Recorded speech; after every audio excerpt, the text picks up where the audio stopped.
Magandang araw mga kagabay, ngayon po July 12, 2024, araw po ng Biyernes, debosyon natin sa kamahal-mahalang puso ng ating Panginoon.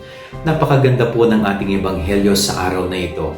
Ipinapaalala ng Panginoon kung ano nga ba ang magiging consequence para sa isang taong nagsisikap sumunod sa Kanya at nagsisikap magpakabuti at magpakabanal.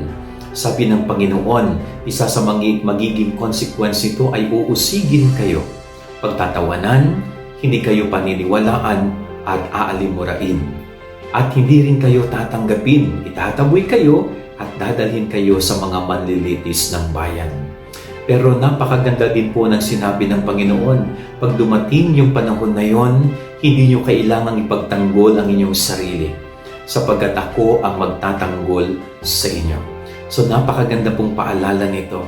Sa buhay pa natin bilang mga tao, nakararanas ba tayo ng pang-uusig sa tuwing tayo nagsisikap na maging isang mabuting tao? Nakararanas ba tayo ng pag-aalimura? Pinagtatawanan ka ba? Pinagchichismisan ka ba sa tuwing ikaw ay nagsisikap gumawa ng mabuti para sa iyong kapwa?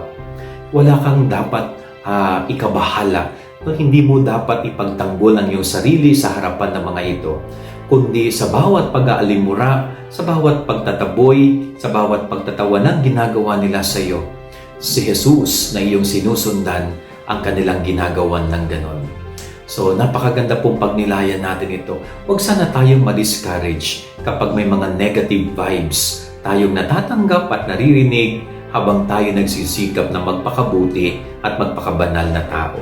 Yan ang ating gabay aral ngayong maghapon. God bless po sa inyong lahat. Pagpalain kayo ng Panginoon.